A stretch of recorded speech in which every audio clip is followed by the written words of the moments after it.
These two sayings of Jesus are essentially independent sayings that have been drawn together in this collection of sayings of Jesus in chapter 17.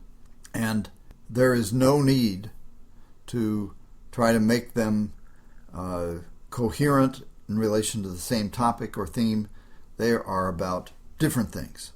Comments about the telling of these sayings and the quality of their sound in telling them. The disciples' request is short and pointed. Jesus' response is a long sentence of several phrases that ends with the climactic, "and it will obey you," in the statement about the mulberry tree. So the impact of Jesus' statement is that it is a steady crescendo. It builds up both in speed and in volume to the climax of "it will obey you."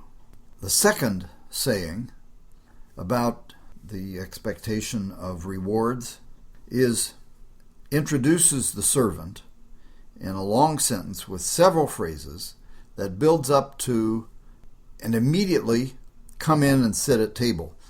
In Greek, this is 3 words of the first possible response to a slave, which Jesus says nobody would ever do.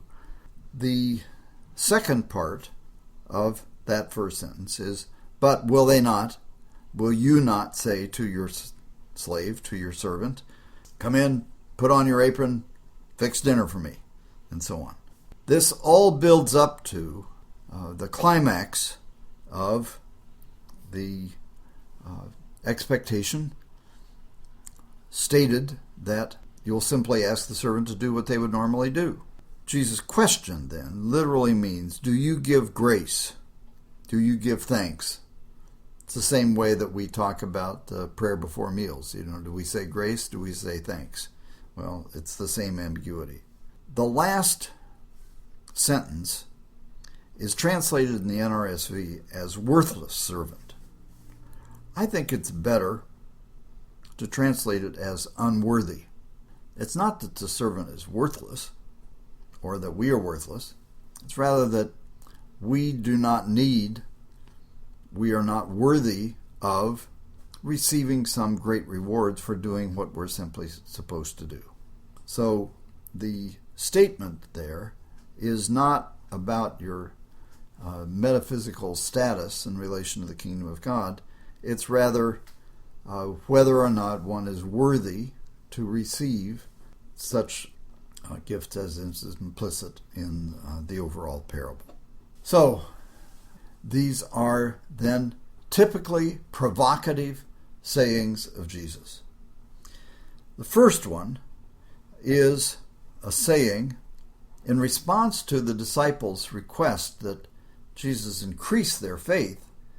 His response is, in effect, pay attention to the little bit of faith that you do have and notice what kind of impact that can have.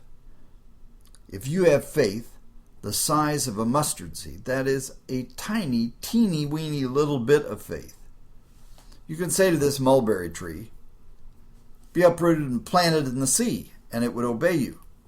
Now, first of all, planting a mulberry tree in the sea is impossible. And then it is also impossible to think that you could simply, by believing it, say to the mulberry tree, "Be uprooted, planted in the sea," and it would obey you. So the implication of the saying is this impossible thing could be done with the amount of faith that's the size of a mustard seed. So what would happen if you had a lot of faith? Well, then you would be able to do incredible things. But the implication is then of the tremendous power of a little bit of faith and paying attention to the faith that we do have. The second story is a strange story for modern listeners because it reflects the relationships and attitudes toward slaves in ancient Galilee. the clear assumption of the parable is that Jesus' listeners are tenant farmers who have slaves or servants. Now, we know that the landowners in Galilee had many slaves.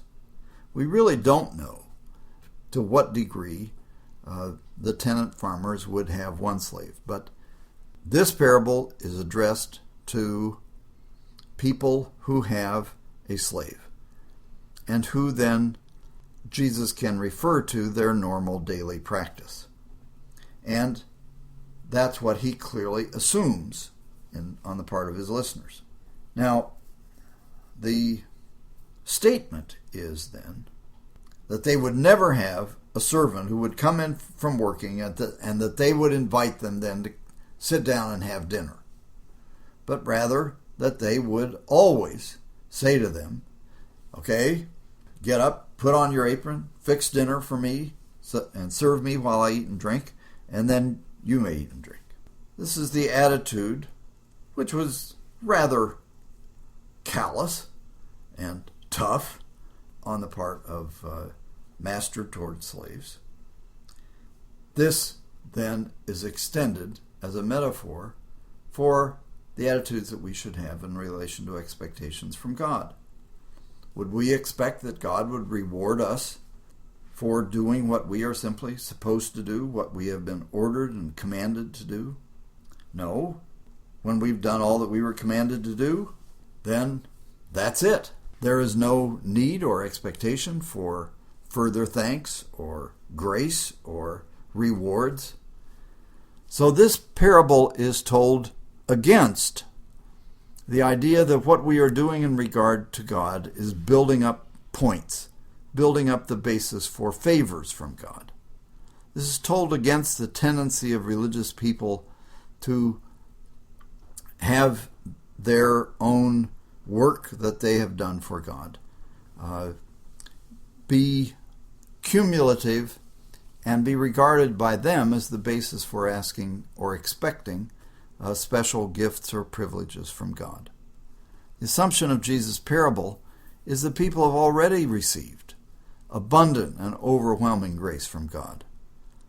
The metaphor is not that we are slaves of God, but rather that the relationships between masters and slaves in the ancient world can help us identify dimensions of our relationship with God and God's relationship with us. So, in each of these parables, Jesus is in different ways calling attention to dimensions of faith in God and of how we respond to God, what our expectations are in relation to God. These sayings of Jesus are typically provocative. They require their listeners to think and to reflect on what does this mean about themselves, about God. And I would encourage you to use them in a provocative way.